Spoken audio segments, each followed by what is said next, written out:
경제발전소 박연미입니다. 정부가 2,300억 원어치 소비 쿠폰을 뿌립니다.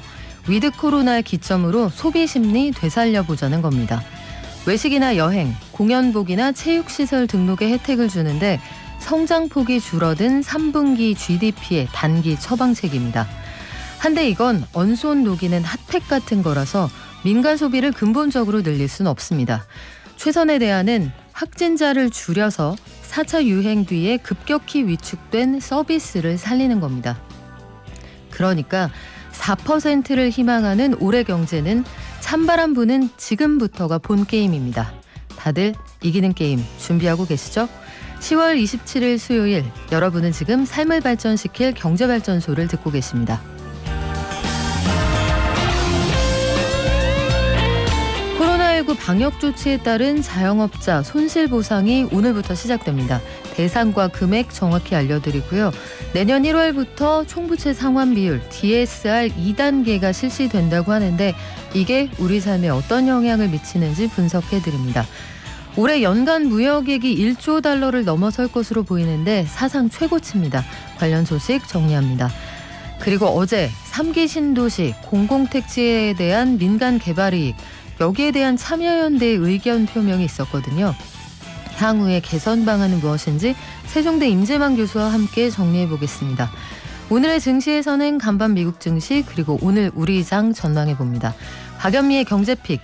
전 세계는 이른바 메타버스 열풍인데요. 졸업 입학식 메타버스에서 했습니다. 이거 이제 낯선 얘기 아니죠? 세계가 경쟁 중이라는 메타버스. 국내외 기업들은 어떻게 움직이고 있는지 정리해 보죠. 요즘 TV 많이 보십니까?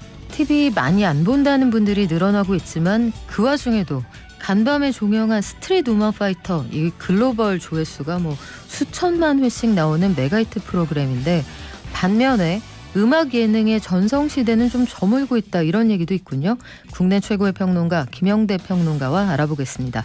방송 중에 샵 0951로 문자 주시면 추첨해서 녹용 선물 세트 보내드리죠. 짧은 문자 50원, 긴 문자는 100원입니다. 깨어있는 경제발전소. 매일 아침 9시 경제를 이해하는 똑똑한 습관. 경제발전소 박연미입니다. 매일 아침 쏟아지는 경제 뉴스 10분만 투자하면 충분히 따라잡을 수 있습니다. 10분 경제, 오늘은 한국경제신문 나수지 기자가 정리합니다. 안녕하세요. 네, 안녕하세요. 네, 코로나19 방역 조치에 따른 자영업자 손실 보상 오늘부터 시작이 되는군요. 네, 정부가 그동안 코로나 방역 조치에 따른 소기업과 소상공인 사업체 80만 곳에 손실 보상금으로 2조 4천억 원을 쓰기로 했습니다. 식당과 카페 45만 곳에 대략 한 1조 2,900억 원을 주고요. 그리고 유흥시설 2만 7천 곳에 1,700억가량이 쓰일 예정입니다. 이 손실보상금 받을 수 있는 기업은 지난 7월 7일부터 이 9월 말까지 정부의 집합 금지 그리고 영업시간 제한 조치 잘 따른 소기업과 소상공인 분들인데요. 기준은 매출로만 따지는데 숙박 음식점업은 연매출 10억 그리고 예술 여가 관련 서비스업은 30억 도소매업은 50억 원 넘지 않는 기업이 기준입니다. 네, 손실은 어떻게 따져서 보상을 얼마씩 해줍니까? 네, 이미 이 국세청과 지방자치단체 행정자료를 분석을 해서 정부가 이 매출이 얼마나 늘었는지를 보고 정부가 보상금을 이미 계산을 해둔 상태입니다. 보상을 받을 수 있는 사업체들의 그 평균 보상액은 한 286만 원 정도고요. 유흥시설이 평균 634만 원으로 가장 많이 보상을 받는 걸로 나왔고요. 그리고 미용업이나 목욕장업은 평균 63만 원으로 가장 낮았는데 이 업종은 방역조치 이행기간이 비교적 짧았기 때문입니다. 여기에 해당하는 분들 신청은 어떻게 하면 되나요? 네, 일단 대상자들은 오늘 아마 오전 8시부터 신청 안내 문자가 발송되고 있는데요. 지자체별로 시설별 방역조치 적용 내용이 다를 수 있어서 이 홈페이지에서 대상 여부를 확인하시는 게 가장 편리합니다. 이 소상공인 손실보상.kr 치고 들어가시면 이 홈페이지 접속하셔서 확인을 하실 수 있고요.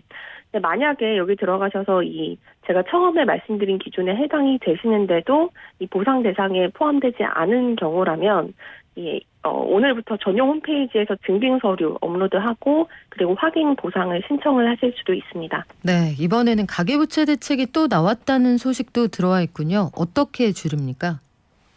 네, 이제 내년 1월부터는 이 본인이 받은 대출, 그러니까 주택담보대출, 신용대출, 카드론 이런 거를 다 합쳐서 총액이 2억이 넘는 사람들부터 그 이상으로는 돈을 빌리지 못하게 하는 DSR 규제라는 게 시행이 됩니다. 우리말로는 총부채 원리금 상환 비율 규제라는 건데요. 이 연봉 대비 그 대출을 다 합쳐서 그게 대출을 다 합쳐서 그거를 갚는 원리금 상환액이 40%를 넘지 못하도록 하는 겁니다.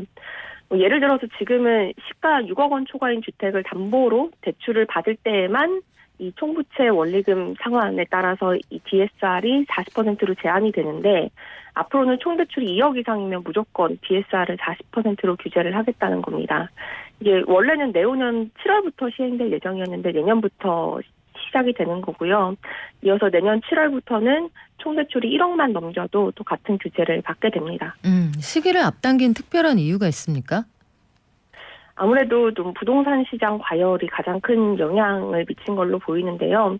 이 주식이나 부동산 이런 자산 가격들이 오르면서 그냥 빚을 내서 투자하는 빚투가 많은데 이 금융당국은 이런 현상이 좀 과하다고 보고 있습니다. 다만 정말 대출이 필요한 실수요 서민층 피해가 가는 것을 막기 위해서 예외적으로 이 DSR 규제를 받지 않는 추가 대출 조항도 넣었는데요. 예를 들어서 분양받은 주택에 대한 중도금 대출이나 전세재금 대출 그리고 주택연금 이런 것들에 대해서는 추가 대출을 허용하기로 했습니다.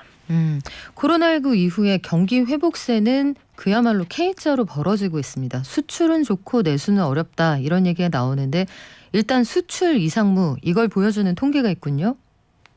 네, 이 무역액이 지난해 이제 코로나 타격 때문에 1조 달러 아래로 줄어들고 나서 이제 다시 300일 만에 회복을 했습니다. 근데 이 회복한 속도가 그동안 경제가 나빴다가 다시 1조 달러를 회복한 그 시기가 여러 번 있었는데 이 회복 속도가 가장 단기간에 다시 회복을 한 겁니다. 예를 들어서 과거 유럽 재정위기가 닥쳤던 2011년, 그리고 미국이 금리 올렸던 2018년에도 무역 금액이 1조 달러 아래로 내려갔다가 회복한 적이 있었는데 이번에는 300일 만에 회복을 해서 가장 빨리 무역액이 회복이 됐다라고 볼 수 있는데요.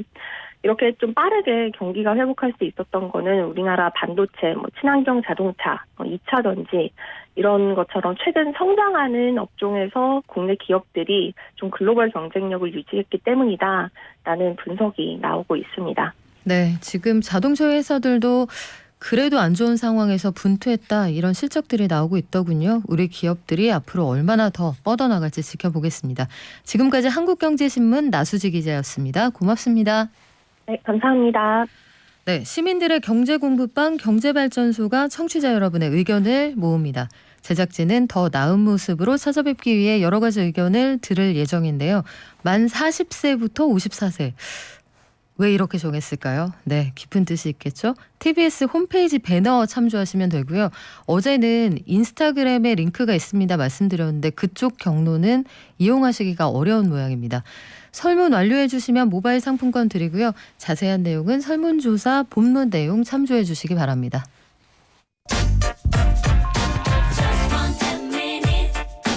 지금 여러분께서는 경제발전소를 듣고 계십니다.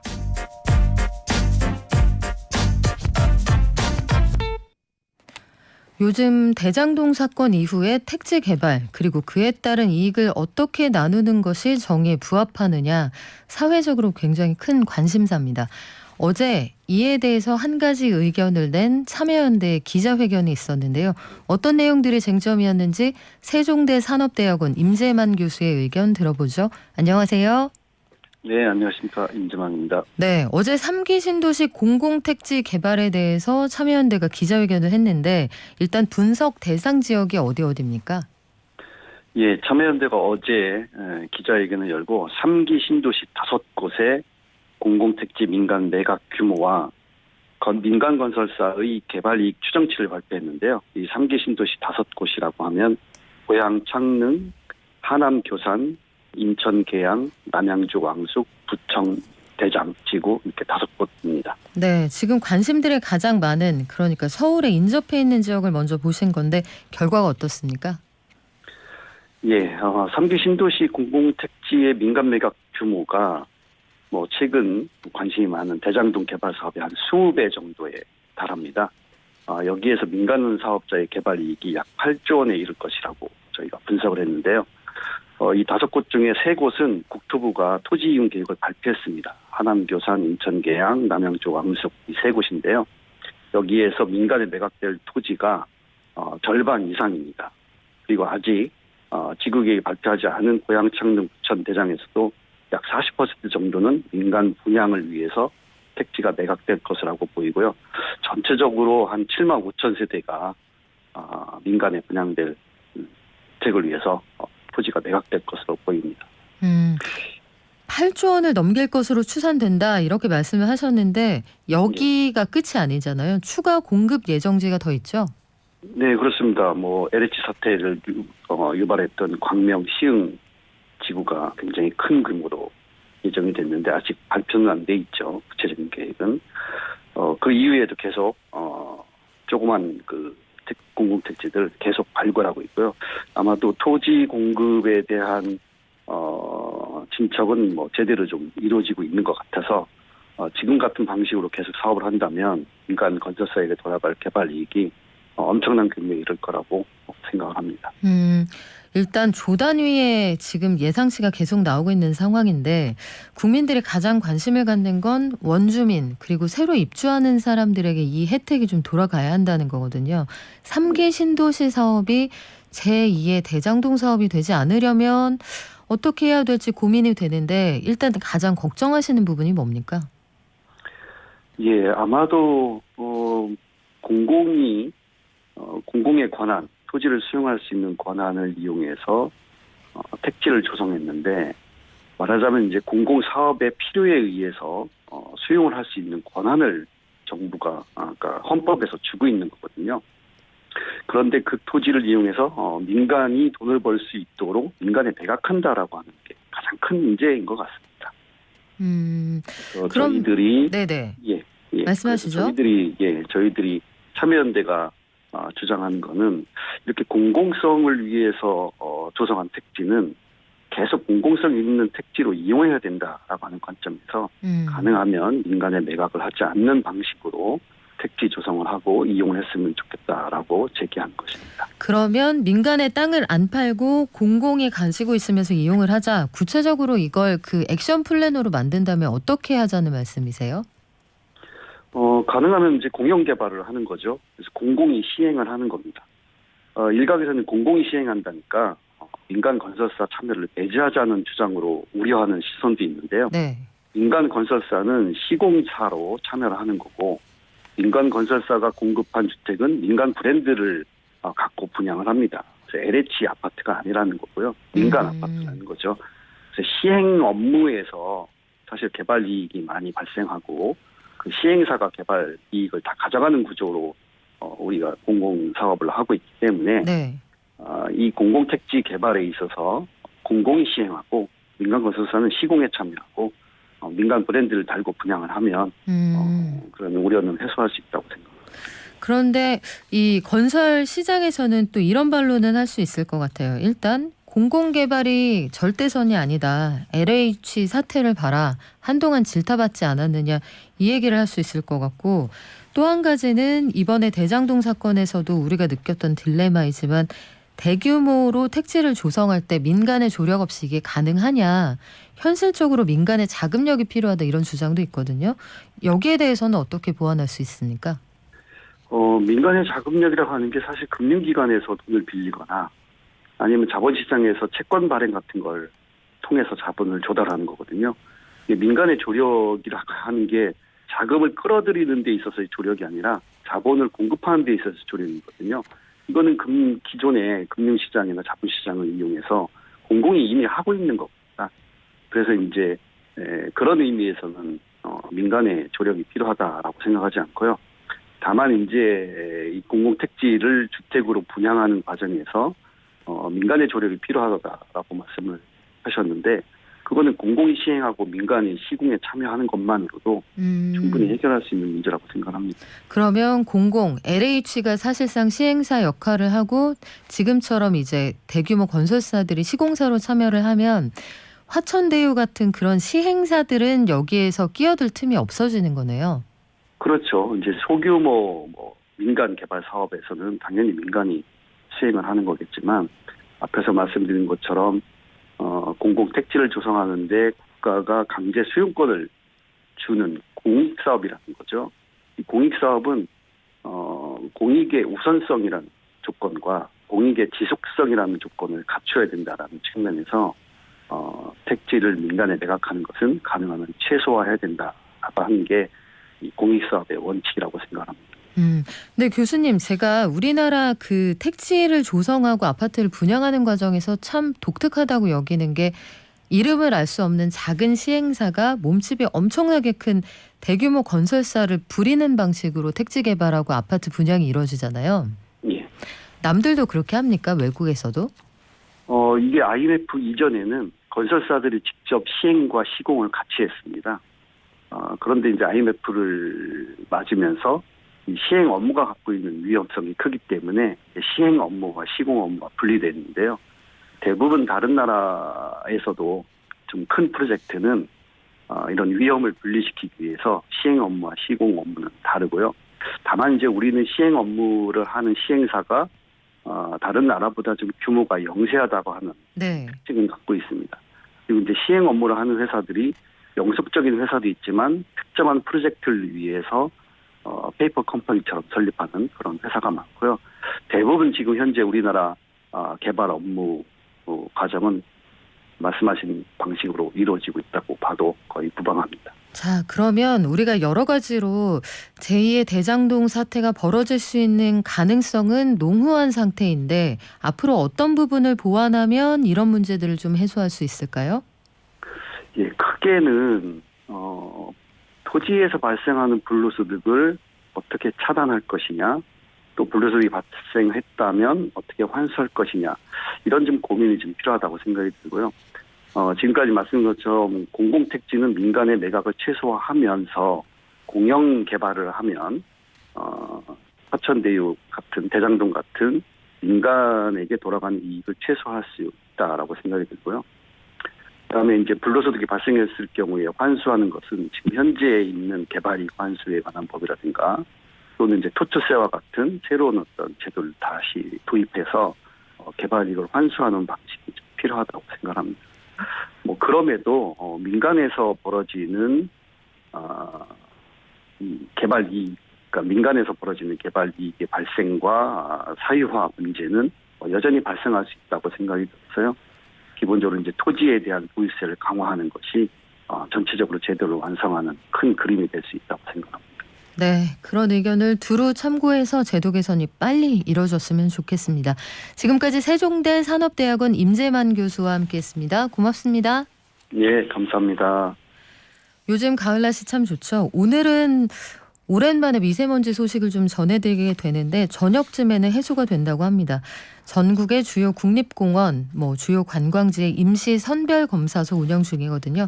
야외 활동 중에는 꼭 방역수칙 지켜주시고 선제검사 받아주시길 바랍니다. 경제를 아는 가장 최고의 지름길. 첫 번째, 매주 평일 오전 9시부터 1시간 TBS 라디오 FM 95.1MHz와 TBS 앱을 엽니다. 두 번째, 유튜브와 팟빵을 통해 언제든 경제발전소를 만날 수 있습니다. 경제를 이해하는 똑똑한 습관. 경제발전소 박연미입니다.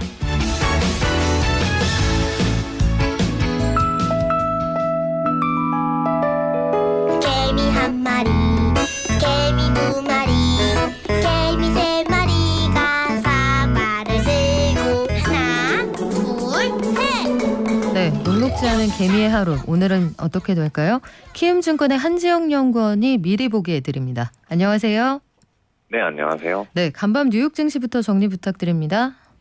네, 미국 증시는 나스닥도 상승하고 다우와 S&P 500은 또다시 사상 최고치를 경신했습니다.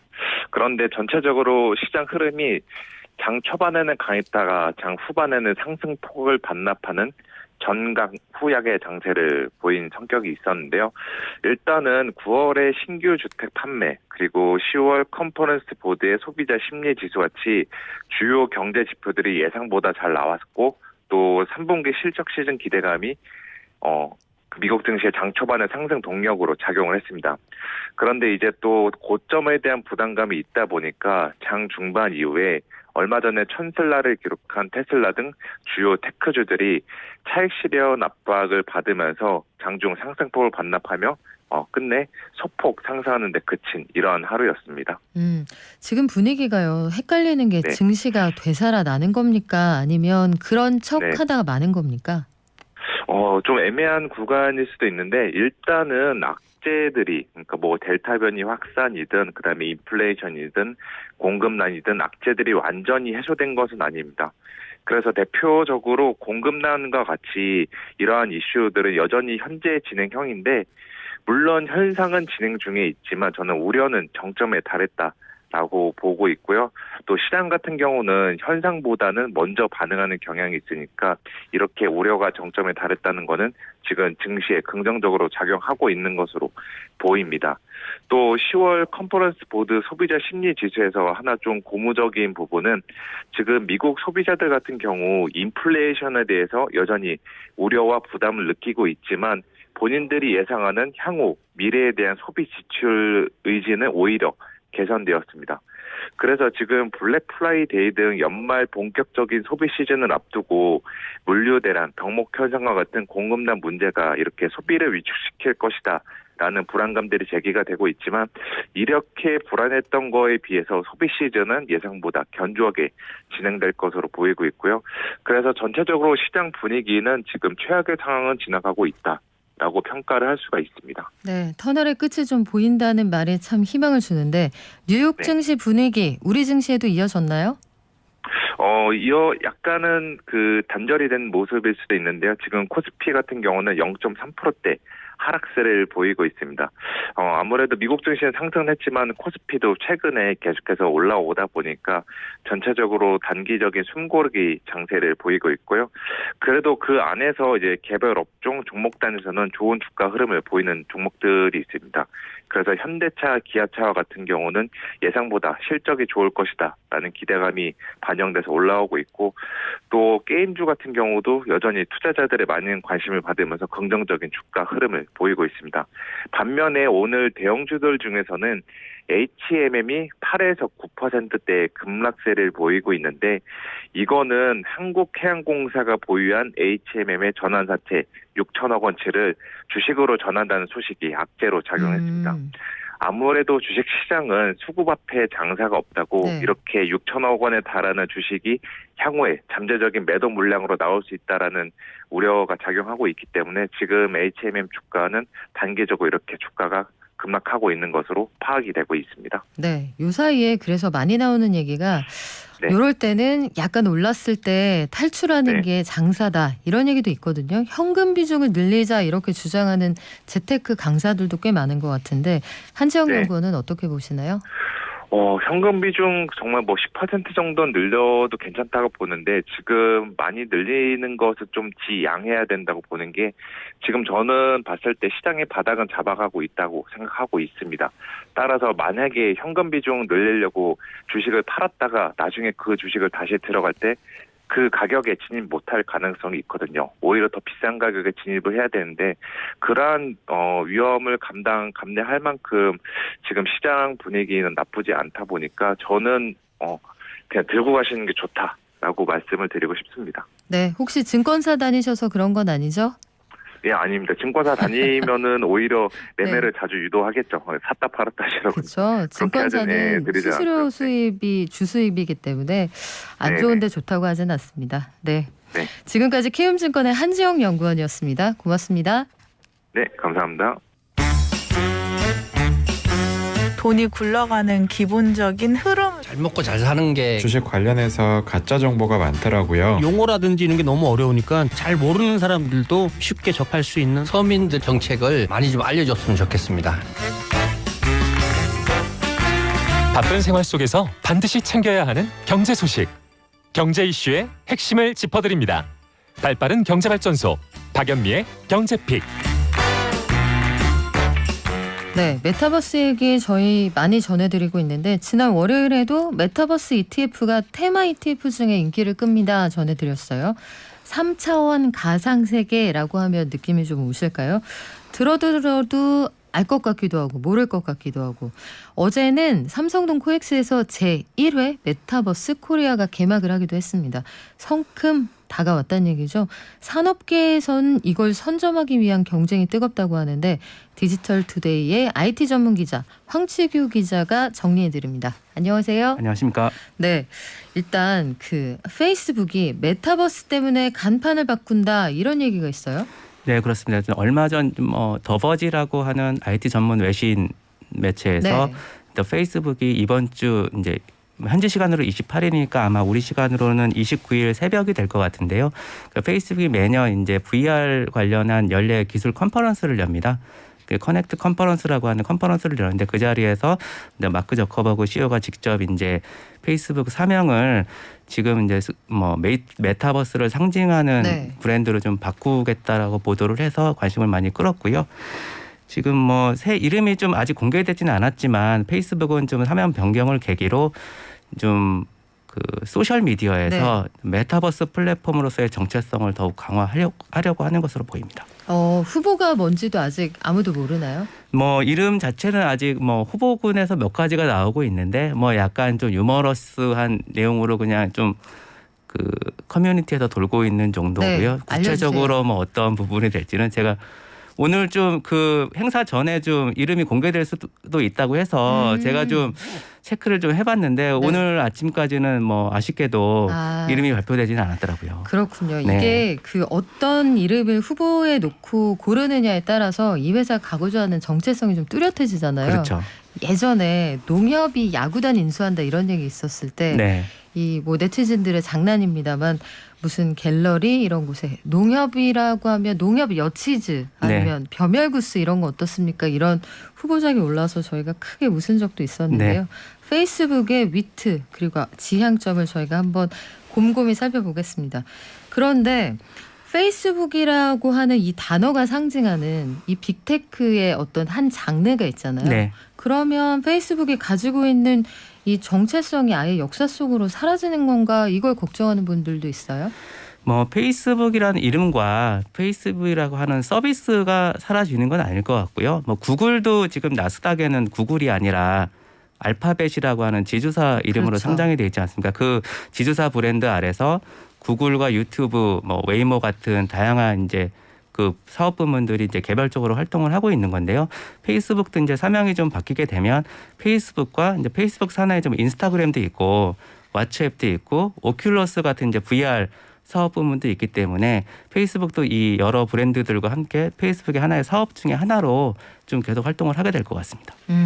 여기까지 들으면 페이스북이 마치 메타버스라는 신세계로 가기 위해서만 간판을 바꾸는 것처럼 보이지만 사실 내부 사정은 조금 더 복잡합니다.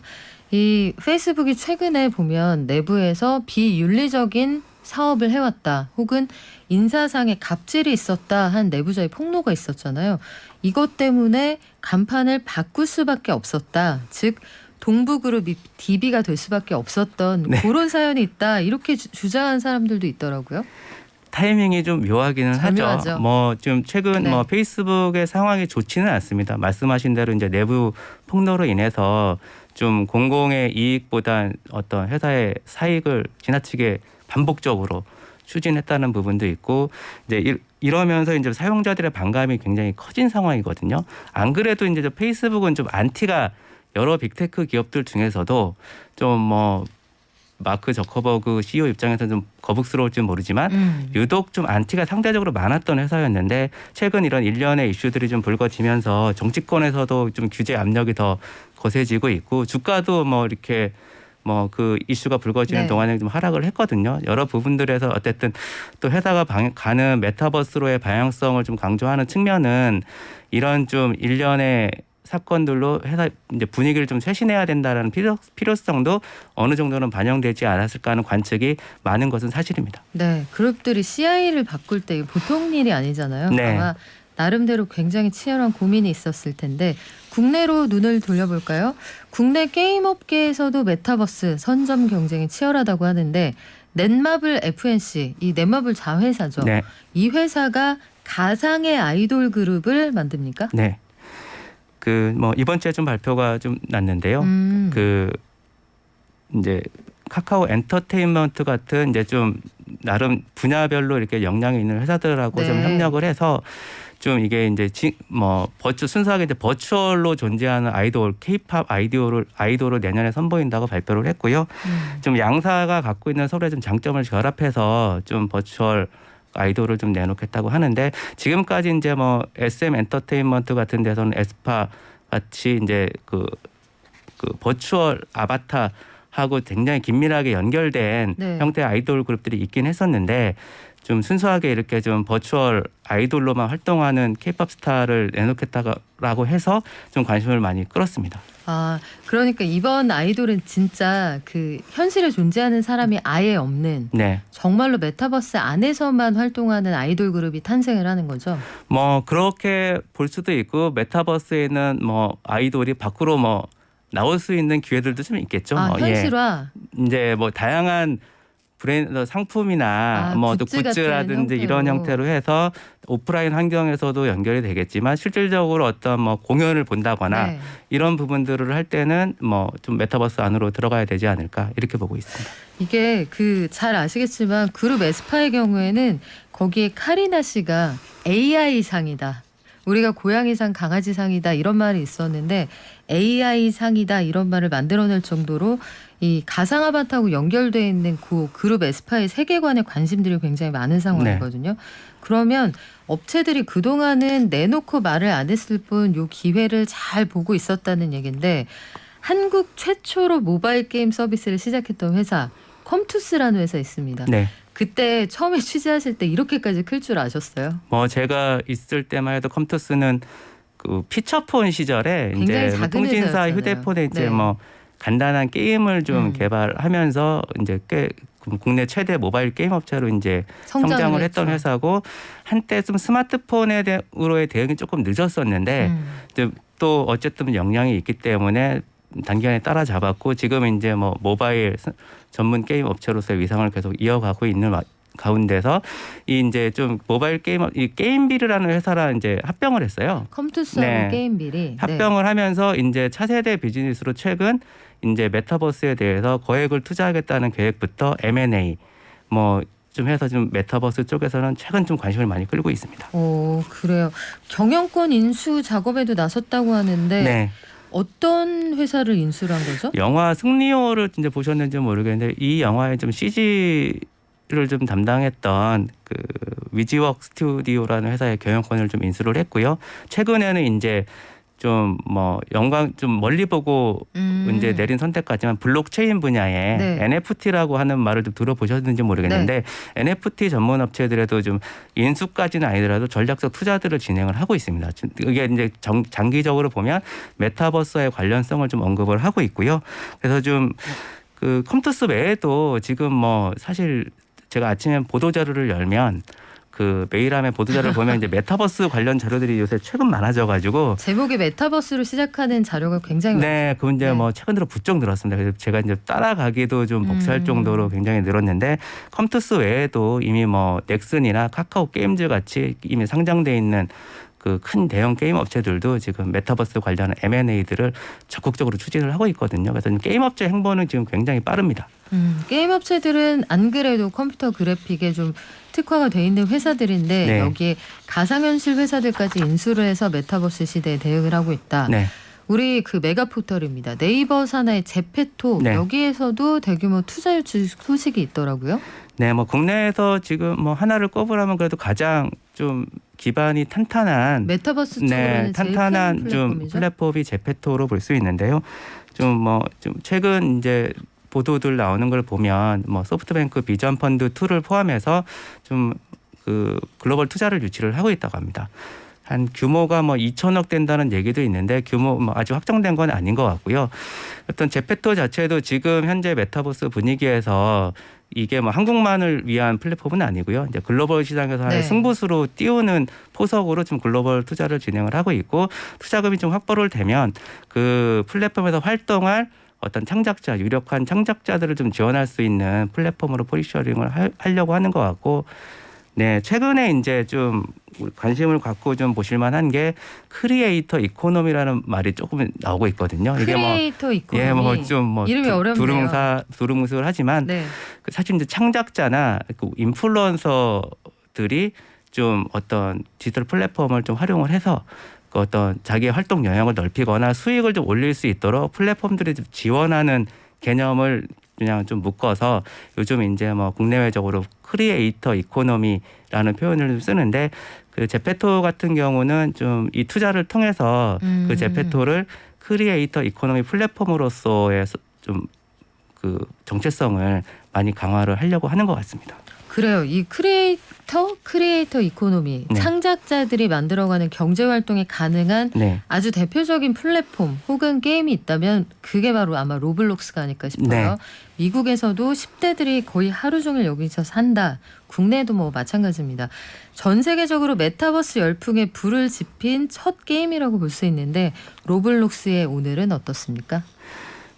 사실 이제 로블록스가 좀 바라보는 시선은 좀 갈리는 것 같아요. 이제 좀 포텐셜이 메타버스에 상대하는 포텐셜이 크다라고 또 긍정적으로 보는 시선과 함께 좀 과열돼 있다. 역량에 비해 또 과열돼 있다라고 해서 좀 냉정하게 평가들 좀 있거든요. 근데 좀 어쨌든 그런 사용자 수나 어떤 비즈니스 활동들을 보면 지금 가장 활발하게 지금 움직이고 있는 글로벌 메타버스 플랫폼 스타트업으로 볼 수 있고요. 사용자 수가 이제 올 상반기 기준으로 한 1억 6천만 명을 넘었다고 하고 말씀하신 대로 이제 10대들 중에서도 뭐 15살 미만에 있는 약간 우리가 좀 어린이라고 부르는 그 사용자층에서 좀 높은 인기를 구가를 하고 있다고 그래요. 근데 최근에 이제 이 로블록스가 최근에 이제 개발자 컨퍼런스를 열고 업그레이드를 발표했습니다. 업그레이드를 발표했는데 그 전에 이제 워낙 그래픽이 좀 유치하고 좀 아바타도 좀 그래서 단순하죠. 애들 쓰는 거지 뭐 하는 고정관념이 좀 있었거든요.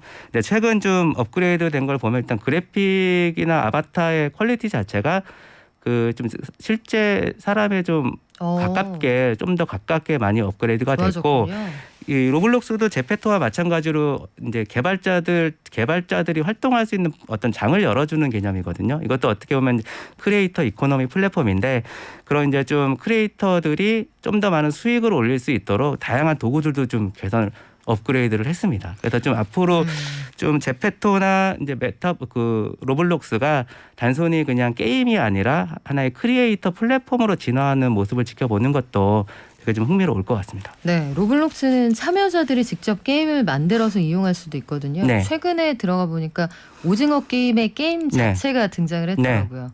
여기 로블록스 안에서 영희와 철수가 무궁화 꽃이 피었습니다를 하고 있다는 사실을 좀 놀랍기도 했는데 어린이들을 중심으로 해서 상반기 기준 월 액티브 유저 그러니까 정말 열심히 게임하는 사람들이 1억 6,400만 명입니다. 이 어제 종영한 스트릿 우먼 파이터의 한 월간 관련 콘텐츠 뷰 수 정도 되는 건데 엄청난 숫자예요. 우리가 지금 설명해드렸던 로블록스 그리고 네이버의 그 메가버스 플랫폼인 제페토 같은 경우에는 창작자들이 게임도 만들고 아이템도 만들어서 돈을 벌 수 있잖아요. 요거를 새로 나온 시사 용어로 P2E라고 한다면서요. 이게 뭡니까? 좀 요새 이제 그 게임 쪽에서 이제 플레이 투 언이라고 그래서 이제 플레이 투 언 라고 해서 이제 P2E라는 용어가 좀 회자가 되고 있는데 좀 블록체인 쪽의 게임들이 좀 있어요. 이게 이제 기존의 게임을 만드는 방식하고 좀 다른데 블록체인과 어떤 암호화폐라는 기술을 그 게임에 접목을 해서 그 사용자들이 이제 게임을 하면서 그 게임에 필요한 재화나 아이템을 이제 보상 형태로 제공을 받습니다. 제공을 받는데 그 게임 자체가 이제 인기가 높아지게 되면 거기서 쓰이는 재화나 아이템 내 가치도 좀 올라가고 그 획득한 재화를 이제 그 거래소가 또 있어요. 근데 그 거래소를 통해서 사고 팔 수 있는 이런 형태의 이제 좀 그 개념을 보통 그냥 플레이 투 언이라고 하는데 플레이 투 언. 네, 이제 뭐 이게 굳이 블록체인 쪽에만 해당되는 얘기는 아니지만 최근에 이제 이런 용어가 많이 따라다니는 게임들은 좀 블록체인하고 암호화폐를 활용한 게임들이 많습니다. 그래요. 로블록스 네. 안에도 로벅. 그렇죠? 네. 네, 가상화폐가 등장을 네. 하는데 요거를 이제 현금으로 바꿀 수도 있다고 네. 해요. 해서 여기에 관심이 있는 친구들이 있고 실제로 P2E로 생활을 하는 유저들도 꽤 많다고 합니다. 아마 올해 입사 시험이 있다 하면 네. 요거 나올 것 같죠. P2E 요거 외워두시면 좋을 것 같은데 이런 분위기가 반영이 돼서 어제 삼성동 코엑스에서 메타버스를 체험할 수 있는 첫 번째 사실상의 박람회가 열렸습니다. 네. 현장 분위기는 어땠습니까? 메타버스 코리아 행사가 이제 뭐 코로나도 좀 상황임에도 불구하고 좀 열렸고 관심을 좀 끌었습니다. 관심을 끌었는데 뭐 컨퍼런스와 이제 전시회가 같이 좀 진행이 됐고요. 이제 좀 참가자들 이제 저도 후배가 이제 참가를 했는데 네. 얘기를 좀 들어보면 좀 뭐 버추얼 휴먼이라고 그래서 좀 이제 가상 인간이라고 보통 표현을 하죠. 이제 뭐 가상인간. 네, 좀 그런 거를 체험할 수 네. 있는 뭐 기회들이 좀 있었고 그리고 이제 VR 기술을 활용을 해서 좀 유명 가수들의 콘서트를 좀 여러 사람들과 같이 볼 수 있는 그런 형태의 좀 체험 기회들이 제공이 됐다고 합니다. 그래요. 얼마 전에 그 BTS가 지난 주말이었죠. 197개국의 콘서트를 네트워크로 내보내서 그걸 함께 즐겼는데 네. 이제는 콘서트 현장에 가 있는 것 같은 느낌도 줄 날이 머지 않았다 이런 생각이 들어요.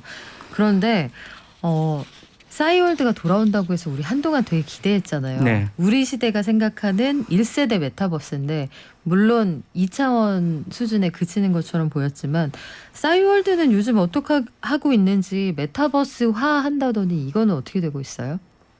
뭐 참고로 제가 예전에 싸이월드가 한참 인기였을 때 뭐 싸이월드를 하지는 않았거든요. 근데 지금 싸이월드가 이제 재기를 준비를 네. 하고 있습니다. 이제 메타버스를 이제 좀 슬로건으로 내걸고 좀 준비를 하고 있는데 네.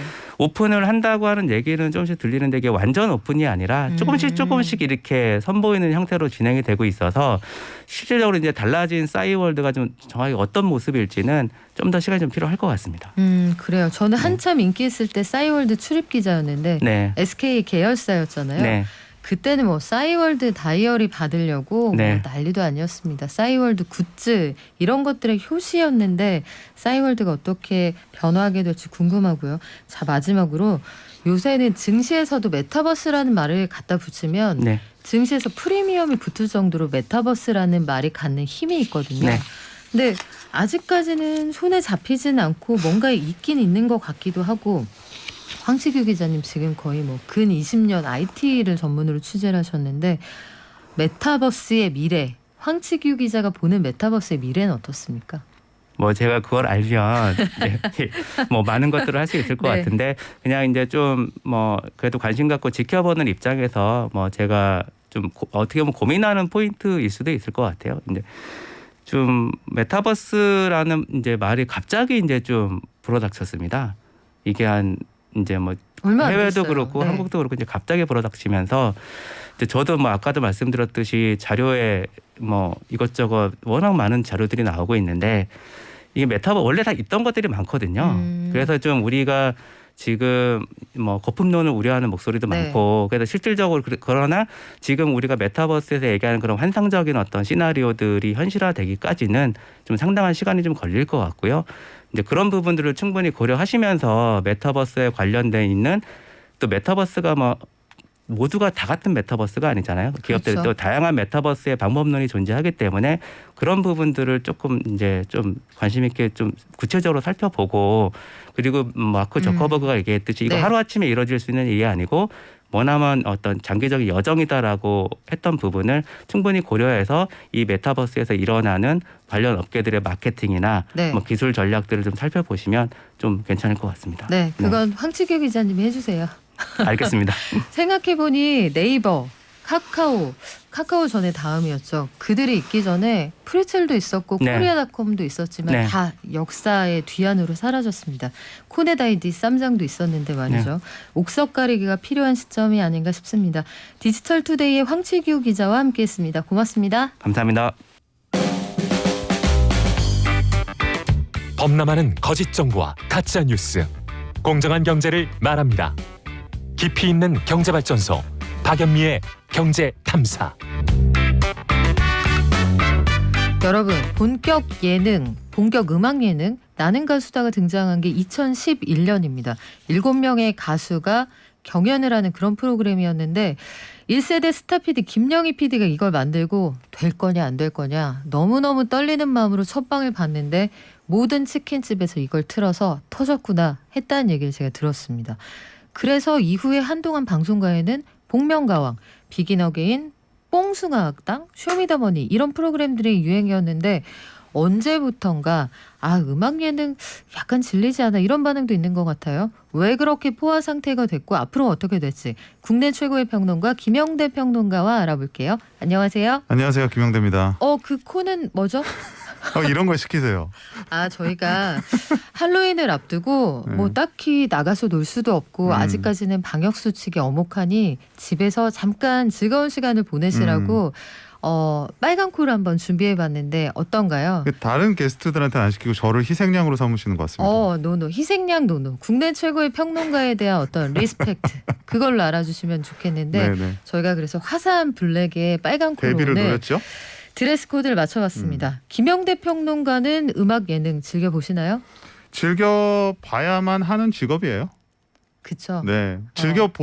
원래 뭐 음악 이런 컴피티션이라고 그러죠. 경연을 제시 This is competition 이렇게 좋아도 말씀하셨죠. 하지만 네. 안 보면은 또 요새 무슨 프로가 있나 모르기 때문에 이렇게 뭐 요약본이라도 보려고 해요. 그래요. 근데 한동안 음악 예능이 워낙 잘 되긴 했어요. 뭐 너무 많죠. 사실 이 중에 하나는 다 보셨을 거예요. 나가수 얘기는 하셨죠. 불후의 명곡 있었잖아요. 네. 복면가왕. 다 봤죠. 네, 히든싱어. 네. 그렇죠. 또 판타스틱 듀오도 있었고 이제 이게 처음에는 그냥 단순히 보컬 쪽인 예능 혹은 옛날의 추억의 명곡들 소환하는 거였는데 네. 어느 순간 되니까 이제 점점 이제 소재를 넓혀가는 거죠. 그래서 뭐 판타스틱 듀오 오페라 스타 같은 것도 있었고 네. 팬텀싱어, 팬텀싱어도 있었고 이게 이제 힙합 쪽에서 대박이 터졌었죠. 사실 이게 보컬 예능은 아닙니다만 쇼미더머니. 그리고 방금 말씀하신 제시가 나왔던 언프리티 랩스타가 있었고 네. 최근에는 수우파 어제 종영하는데 뭐 난리도 아니었습니다. 난리도 아니었죠. 네. 하여튼 점점 이렇게 지경을 넓혀가고 있는데 이게 굉장히 또 한국적인 문화로 인식이 되다 보니까 이 포맷 자체를 외국에서도 관심이 많이 보였죠. 사실 그래서 복면가왕 같은 경우는 마스크드 싱어라 그래갖고 팍스에서 가져갔었고 네. 그리고 사실은 제가 알기로는 나는 가수다도 가져갔다고 알고 있는데 맞아요. 아직은 제작이 안 됐던 것 같아요. 그래요. 그래서 말씀하신 스트릿 우먼 파이터 같은 경우에도 글로벌 투표자 그리고 유튜브 조회수가 뭐 어마어마했습니다. 어제 저는 홀리뱅에게 한 표를 던져서 홀리뱅이 1등을 하면서 아름답게 마무리가 되었는데 일조를 하셨네요. 그렇죠. 그런데 한국에서 유독 음악 예능이 이렇게 많은 건 우리가 흥이 많아서 그렇습니까? 뭐 그렇게도 말을 할 수가 있겠는데 저는 기본적으로는 이 노래를 참 좋아하는 민족이다. 이런 생각을 늘 해요. 노래를 좋아하는 민족이다. 네. 그러니까 이게 무슨 말이냐면 노래를 음악을 좋아해요. 물론. 그런데 노래를 부르는 것을 좋아하고 네. 노래를 부르는 사람이 사회적으로도 굉장히 우대를 받습니다. 노래방에서 노래 잘하면 인기가 확 올라가요. 조직 생활이 굉장히 순탄해지죠. 그렇죠. 네. 심지어 탬버린까지 잘 친다. 그럼 이분은 뭐 조직 생활은 떼어놓은 당상이라고 볼 수 있어요. 그러니까 그런 이제 아무래도 노래방 문화가 있기 때문에 네. 그렇겠죠. 그런 것도 하나가 있겠고 그런데 이 음악 예능이라는 거를 뜯어보면 정확히는 음악 예능이 아니라 음악을 하는 어떤 서사예요. 서사. 그 안에 있는 스토리에 감동을 하는 경우가 많고 만약에 우리가 그 서사를 전부 없애고 그냥 나와서 노래 한 곡 부르고 들어가고 노래 한 곡 부르고 들어가고 하면 그 예능에 과연 그렇게 열광을 할까? 저는 아니라고 생각을 하거든요. 그래서 저는 기본적으로 그 안에 담긴 이야기들, 가수의 뒷얘기들 혹은 뭐 어렵게 자랐거나 힘든 역경을 이겨내고 스타가 된 사람들의 마음에 공감을 하는 우리의 또 모습에 감동을 하는 이런 어떤 스토리가 있기 때문에 음악 예능이 흥할 수 있는 것이다. 물론 그 가수의 높은 어떤 기술적인 경지를 보면서 감탄을 하고 하는 것도 분명히 있겠지만요. 그래요. 그래서 송가인이여라. 가인 씨. 가인 씨가 김치 좋아한다. 이런 것부터 시작해서 그럼요. 김호중 씨는 김호중 거리가 있더라고요. 맞아요. 이런 것까지 조성이 될 정도로 인기가 많은데 최근에는 어디를 채널을 돌려도 죄다 음악 예능이다 이런 얘기도 있습니다. 이게 포화 상태에 대한 지적인가요? 아무래도 그렇죠. 뭐 여러 가지 이유가 있을 것 같은데 어쨌든 음악 예능이 최근 주춤하는 거는 사실이에요. 앞에서도 언급을 하셨죠. 그러니까 최근에 뭐 야심만만하게 내놨던 게 많이 있어요. 근데 대부분은 기존에 성공했던 아이템을 살짝 변형하거나 혹은 모방하거나 혹은 재탕하거나 하는 형식이 많이 있죠. 뭐 방금 말씀하신 소위 말하는 트롯 시리즈들, 네. 미스트롯, 미스터 트롯, 거기서 나온 이제 뽕숭아 악당, 그리고 그 외에도 많이 있어요. 사실 제가 다 기억을 못 하는데 어느 순간 보면 내가 이 프로그램을 보고 있나 저 프로그램을 보고 있나 헷갈리는 것들도 많이 있고, 또 그러다 보니까 아무래도 원작만한 퀄리티가 안 나옵니다. 그러니까 원작이라고 하는 게 이제 모델이 된, 가령 비긴 어게인이 대박이 났습니다마는 네. 그 이후에 이제 바라던 바다, 좀 이제 로컬 버전이죠. 포항을 배경으로 했던, 이거는 기대만큼의 성적을 못 거뒀죠. 이게 대표적인 예가 될 수 있을 것 같아요. 바라던 바다, 이동욱 씨가 나와서 좋았는데 생각보다 그렇게 흥행이 되지는 않았다, 이런 평가가 좀 있긴 했어요. 그 K-팝에서도 이제 프로듀스 시리즈가 워낙에 사실은 대박 나서 그 뒤에 사실 엠넷이 비슷하게 내세웠던 이제 걸스 플래닛 같은 경우가 있지 않습니까? 여기도 최종회가 끝났죠. 네, 그러니까 끝난지 모르는 사람들 많아요. 시작했나? 그랬는데 끝났어요. 이런 사람들 많았고, 그 안에 팬덤에서 반응이 있었지만 대중적으로 널리 알려지는 데까지는 좀 실패하지 않았나 싶고요. 물론 이제 뭐 엠넷을 둘러싼 여러 이슈들도 있었지만은 아무래도 이 비슷한 포맷이 반복되는 거에 대한 식상함이 좀 크지 않았나, 이런 생각이 있어요. 저는 김영대 평론가께서 이 MBC의 놀면 뭐하니 또한 음악 예능의 한 장르로 그 카테고리를 나눠 오셔서 이것도 좀 신선했어요.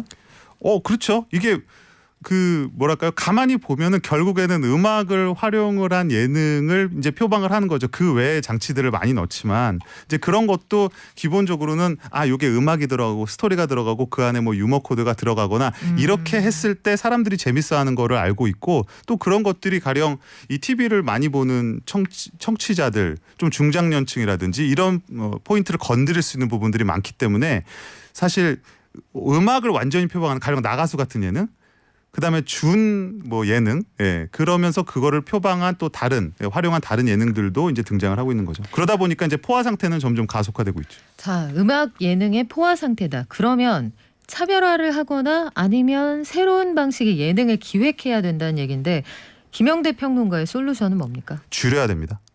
절대 총량을. 네, 줄여야 돼요. 어차피 지금 이 포인트로는요, 계속 지금 어떤 식으로 돼가냐면, 이 장르를 했으니까 다음 장르 하겠다. 이렇게 해서 뭐 저한테 자문도 들어오거든요. 다음은 무슨 장르냐. 근데 다음은 무슨 장르냐는 거의 실패에 가까워요. 왜냐하면 기존에 잘 될 수 있는 장르는 이미 했거든요. 그러면 그 다음은 마이너한 장르로 내려갈 수밖에 없어서 그건 좀 어렵다고 보고요. 저는 이제 스트리트 우먼 파이터가 좋은 예가 될 것 같습니다.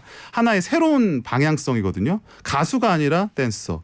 그동안 주목받지 않았던 사람들을 부각시키는 형태, 그런 것들이 뭐 당장은 차별화가 될 수 있겠는데, 뭐 이것도 사실은 포화 상태의 음악 예능이라는 함정에서 벗어나기는 조금 어렵지 않나 생각이 들어요. 그래요. 새로운 포맷을 찾아내는 거 말은 쉬운데 참 어려운 일이죠. 저희도 항상 고민하는 분야입니다. 하지만 그럼에도 불구하고 뭔가 항상 해답은 있더라고요. 지금까지 국내 최고의 평론가 김영대 평론가와 함께했습니다. 고맙습니다. 감사합니다. 오늘 녹용 선물 세트 121156님 네, 축하드립니다. 한 12님들 잠깐 긴장하셨을 것 같아요. 피아노 리브스님, 국내 최고의 평론가에 대한 코예유. 하나하나 56님, 누나 모르는 게 없어요 해주셨는데 웬만한 건 다 알아야 진행할 수 있어요. 더 열심히 할게요. 내일 오겠습니다. 발전.